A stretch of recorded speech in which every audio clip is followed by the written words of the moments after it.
계속 375가지의 잠언이 한 절 한 절 기록되어 있습니다.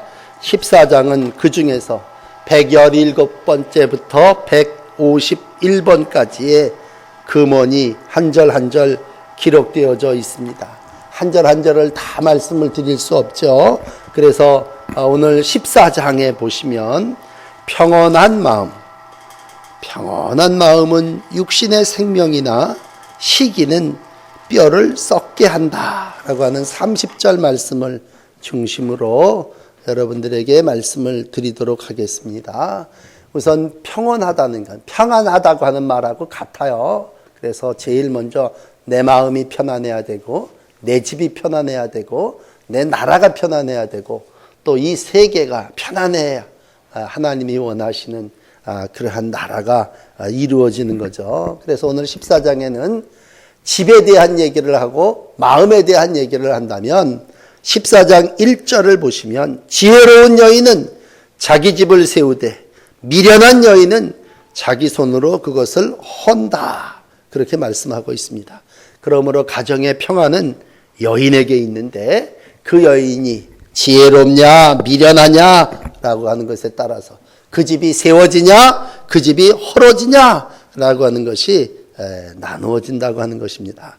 어진 여인은 앞에서 남편의 면류관이다 그렇게 얘기했습니다. 그러나 미련한 여자는 남편을 남편의 뼈를 골량을 앓는 그러한 평생 뼈를 썩이는 아픔을 주는 거다 그렇게 표현함으로 지혜로운 여인이 집을 세우고 미련한 자가 손으로 그것을 헐 때 오늘 하나님을 경외하는 사람이 지혜로운 사람이요 하나님을 경외하는 지혜로운 여인을 통해서 하나님은 오늘도 세운 그 집을 축복해 주시는 줄을 믿습니다.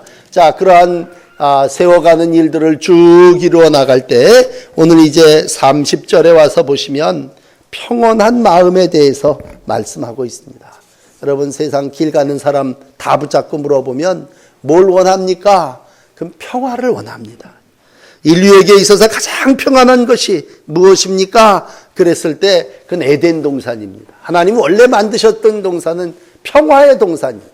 근데 거기에 죄가 들어옴으로 말미암아서 이제 불순종함으로 평화가 깨지게 됐죠. 그래서 가장 기본적인 건요. 우린 다 예수를 영접했습니다만 예수를 영접한다고 하는 건 하나님의 평화를 회복하는 것입니다. 오늘도 하나님은 누구시냐? 히브리서 13장은 평강의 하나님이라고 말씀하고 있습니다. 하나님의 본성은 평강입니다. 하나님이 계신 곳에는 평화가 있습니다. 그러므로 하나님은 오늘도 우리 가운데 평강의 왕으로 함께 하시죠. 이 하나님이 육신이 돼서 우리 가운데 오셨는데 그분의 또 다른 이름이 예수님이에요. 그럼 예수님은 누구냐? 이사야 9장 6절이 얘기하기를 한 아기가 우리에게 낳고 한 아들을 우리에게 주신 바 되었는데 쭉 하다가 그분은 평강의 왕이라 그렇게 말씀하고 있습니다. 그러니까 예수님은 누구냐? 예수님도 평화의 왕입니다. 그러므로 여러분 우리가 예수를 믿고 하나님의 나라에 갔다. 그러면 하나님의 나라는 어디냐? 거긴 평화의 나라입니다. 하나님의 나라는 먹고 마시는 것이 아니요 성령 안에서 의와 평강과 희락이라 그렇게 말씀했다면 하나님의 나라의 특징은 평강입니다. 오늘도 여러분 마음의 평안을 누릴 때 거기가 하나님의 나라가 이루어진 것이고 평강의 믿을 때 평강의 왕이 우리 가운데 우리를 다스려 주시는 거고 하나님을 믿는다고 하는 건 하나님의 평강이 우리 가운데 함께 하시는 겁니다. 그럴 때 이제 가깝게 30절을 둘로 나누어서 말씀드리면 평강하면 거기에 생명이 있습니다. 그러나 시기하면 뼈가 썩습니다.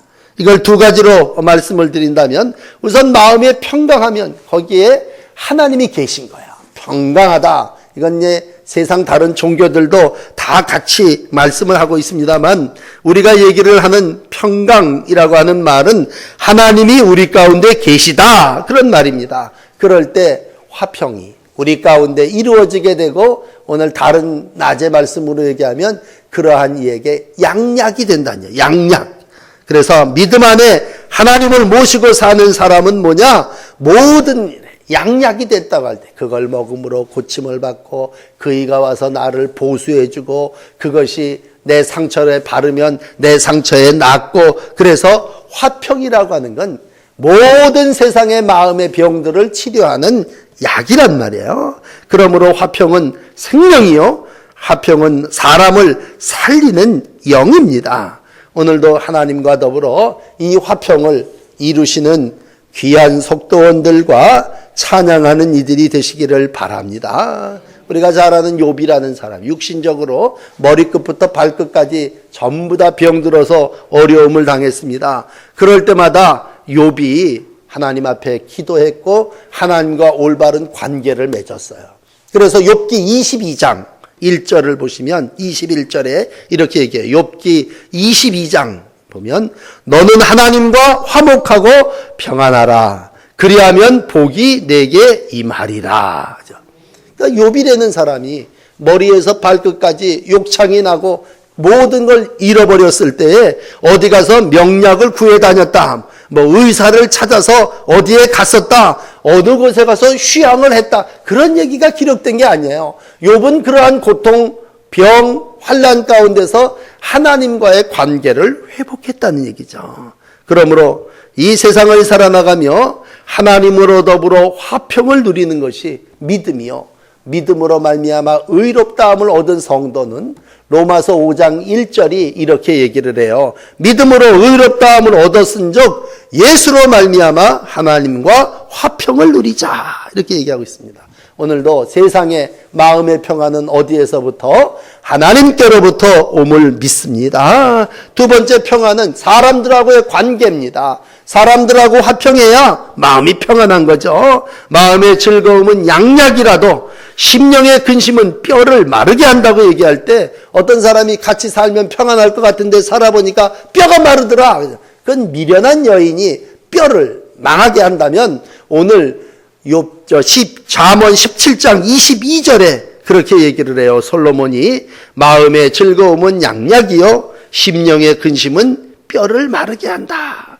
그러므로 모든 사람과 함께 화평할 때 어떤 사람은 열심히 일하지만 그 일로 인하여 다른 사람의 뼈를 상하게 하고 다른 사람들의 마음을 아프게 하는 그러한 일들이 있을 거예요. 어떤 사람은 얘기를 하면 자꾸 절망을 주고 낭망을 주니까 마음이 아주 그냥 탁 멀어지고 정말 하나님이 주시는 기쁨을 다 잃어버린다면 그이는 참된 하나님의 평화를 이루는 사람이 아니죠. 그러므로 믿음을 가지고 산다고 하는 건 모든 사람들과 화평하는 이웃들과의 관계입니다. 이건 마지막에 가서 이제 한 번 더 말씀을 드리는데, 이제 두 번째 드리는 말씀은 뭐냐면 자기의 마음에 자기와 화평을 이루는 것인데, 자기의 화평을 방해하는 요소가 뭐냐? 그건 바로 오늘 이제 말씀드리는 시기라고 하는 거예요. 시기. 사람이요, 마음에 시기심이 들어오면 평정, 화평을 잃어버립니다. 이 시기심이라고 하는 건 늘 그래요. 옆집 사람하고도 옆에 아이들하고도 자꾸 비교하게 되고, 그러므로 인하여 내가 시기하게 되고 화평이 깨지게 되고, 늘 그렇지.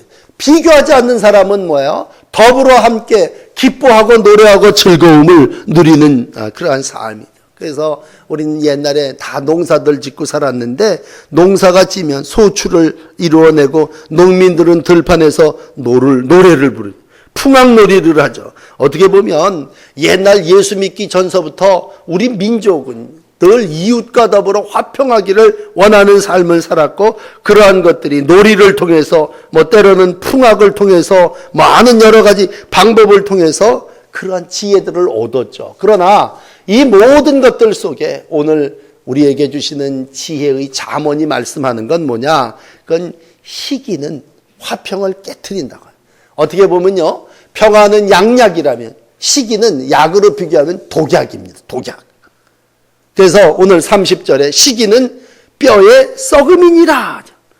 시기가 뼈를 썩게 한다.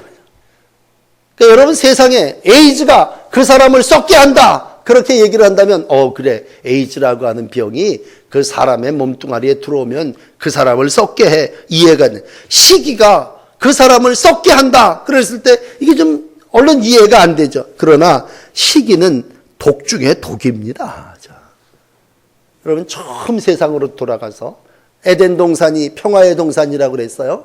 거기에 왜 죄가 들어왔습니까? 그 사람의 마음속에 시기심이 들어오고 못된 것이 들어왔어요. 아담과 하와가 하나님 앞에 범죄했어요. 왜 범죄했습니까? 따먹지 말아야 할 선악과를 따먹었어요. 왜 따먹었습니까? 야, 꽃입니다. 너도 이거 먹으면 하나님처럼 되리라. 그래? 하나님같이 내가 이런 사람의 마음속에 참 못된 시기심, 경쟁심, 질투심 그런 것들이 들어올 때에 오늘 우리는 뼈가 썩고 낙원에서 추방당하고 죄로 말미암아 오늘도 고통하며 근심하는 날들을 살아나가고 있습니다.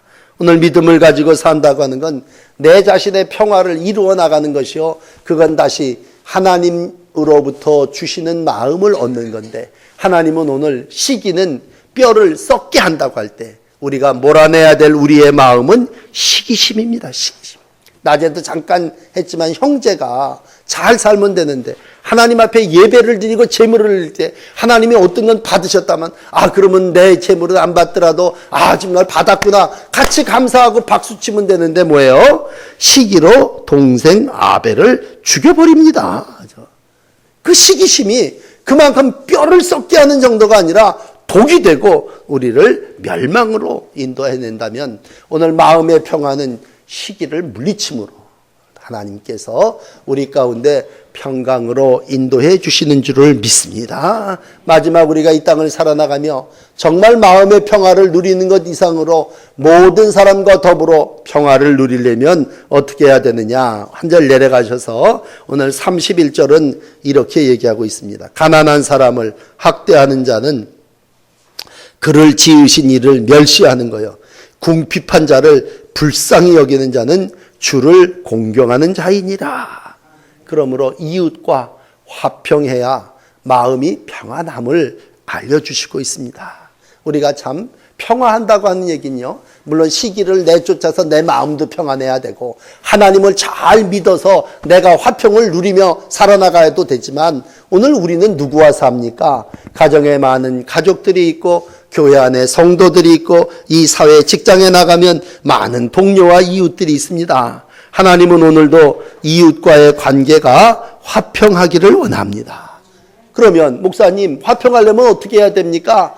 여러분, 오늘 31절의 답은 간단해요. 내게 주신 물질이 있는데 그걸, 미안해요, 표현을 이렇게, 나만 먹으면 그건 화평이 아닙니다. 하나님이 내게 주신 물질을 하나님을 경외하는 일에도 물론 써야 되지만 이웃들에게 나누어 줄 때 진정한 화평이 이루어지는 줄을 믿습니다. 하나님은 이 세상에 부자도 세워주시고 가난한 자도 세워주셔.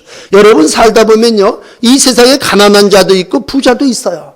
그러나 똑같은 건 뭐냐? 욥이 1장 21절에 얘기했지만 부자나 가난한 자나 태어날 때부터 타고난다고, 그건 성경이 얘기하는 게 아니에요. 부자도 가난한 자도 다 알몸뚱아리, 옛날 성경이 적신이죠. 빨간 몸뚱아리 하나를 앵 울면서 아무것도 가지고 오지 않습니다. 그리고 하나님이 이 땅에서 주신 신호애락을 누리다가 하나님의 나라에 들어갈 때도요, 아무것도 가지고 가지 않습니다. 그러니까 날 때 갈 때가 뭐야? 빈부귀천이 없다는 얘기예요. 우리 죽은 사람은 평수가 크더만요. 여러분, 그렇지만 아무리 큰 묘지에 들어간다고 해서 그 사람이 살아있는 건 아니잖아요. 분명한 건 하나님은 오늘도 이 땅을 살아나가는 모든 이들 속에 빈부차별을 원치 않는. 근데 우리가 살면서 뭐예요? 우리 마음속에 이상한 것들이 들어오게 돼서 가난한 자를 학대합니다. 그런데 가난한 자를 학대하는 거를 가난한 자 학대하는 걸로 끝나면 되는데 하나님은 내려다보면서 야, 그거는 곧 나를 멸시하는 거다, 이렇게 말씀하고 있습니다. 그러면 가난한 자 이웃을 업신 여기는 죄를 범한 건 곧 하나님께 죄를 지은 거라는 얘기예요. 뒤집어서 빈곤한 자를 불쌍히 여기는 자, 그건 바로 복을 받는 자다, 그렇게 얘기하고 있습니다. 오늘 우리 잘 아는 성인 가운데 프랜시스라고 하는 사람이 있는데 그 사람의 눈을, 영적인 눈을 누가 열어줬느냐?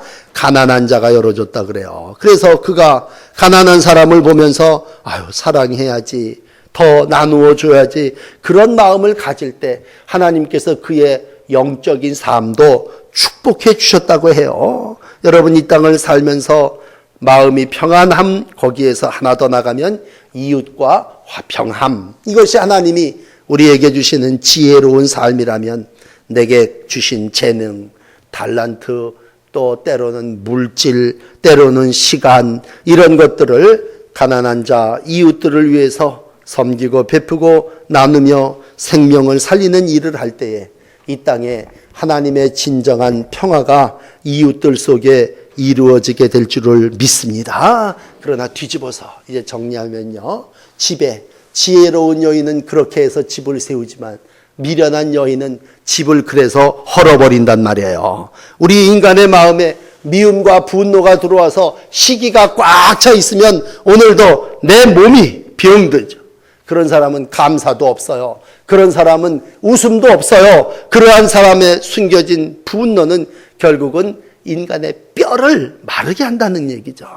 여러분, 세상에 병이 외적으로만 나오는 병도 있지만 옛날 어른들보다 화병이라고 그랬는데 그건 마음의 병이야. 마음의 병. 시기하는 마음, 미워하는 마음, 분노하는, 낮에 설교한 분노심, 이런 것들이 내면에 나타난 병이라면요, 결국 안 나타나고 누르고 살죠. 그렇지만 결국은 분노가, 시기가 결국 나타나고, 요즘으로 얘기하면 뭐다, 편두통으로도 나타날 거고, 소화불량으로도 나타날 거고, 궤양으로 나타나고, 심장이 나타나고, 여러 가지로 얘기할 때 의사들이 꼭 앞에 붙이는 한마디가 있어요. 당신은 신경성 아무개암 무슨 병입니다. 그렇게 얘기하는데 그게 질병이 4가지 중에 3가지가 그렇게 해당이 된다 그래요. 오늘 다시 한번 하나님께 우리가 간절히 구해야 되는 건 평안한 마음이요, 또 내가 이웃들과의 평안한 관계요, 내가 죄 사함을 받는 하나님과의 올바른 관계입니다. 이럴 때 하나님과 올바른 관계를 가진 이에게 주시는 평화, 이웃들과 나눔을 통해서 이루어지는 평안함, 내 개인이 시기와 미움과 분노를 제거하여 하나님 안에 주시는 평안한 마음, 이 삶을 살아나가는 이가 지혜로운 사람입니다. 오늘도 찬송하는 여러분들이 지혜로운 어진 여인들이 되시고, 지혜로운 남성이 되시고, 지혜로운 하나님의 성도가 돼서 이 땅에서 이 말씀을 잘 따라 하나님이 주시는 평안한 마음을 누리는 복된 날들이 되시기를 축복합니다. 기도하십시다. 오늘도 우리가 하나님 앞에 나와 찬송하고 하나님과의 관계를 평화의 관계로 이루어갈 수 있도록 인도해 주시니 감사합니다. 예수 그리스도로 말미암아 하나님과 더불어 화평한 관계를 이루어 하나님의 자녀의 삶을 살게 되었사오니 평생 하나님과 화목하게 하시고 하나님이 주시는 하늘의 기쁨, 땅의 기쁨을 누리며 살아나가는 날들이 되게 하여 주시옵소서. 많은 사람과 더불어 세상을 살아나가게 됐습니다. 이 세상엔 가난한 자들도 있는데 학대하는 것이 곧 하나님께 행하는 일이라고 하셨사오니 이웃들과 화평하게 하여 주시옵소서. 우리의 말이 사람 사이에 평화를 주는 말을 감당하게 하시고 우리의 말을 통해서 즐거움과 양약을 삼게 하여 주시옵소서. 나 자신의 마음과 평안하기를 원합니다. 시기심 제거시켜 주시옵소서. 미움과 분노 다 다스려 주시옵소서. 그래서 마음에 평안한 마음을 가지고 하나님 주신 삶을 다하도록 주님 영화롭게 하고 이웃들을 섬기며 하나님이 주시는 평강의 날들을 살아나가는 복된 찬송의 사람들이 되게 하여 주시옵소서. 남북이 갈라진 가운데 있사오니 이 땅에도 하나님 평화를 허락하여 주시옵소서. 화합하게 하시고 하나 되게 하시고 하나님의 은혜 안에 통일된 나라를 이루어 가도록 이 민족을 축복하여 주시옵소서. 감사드리며 예수님 이름으로 기도드립니다. 아멘.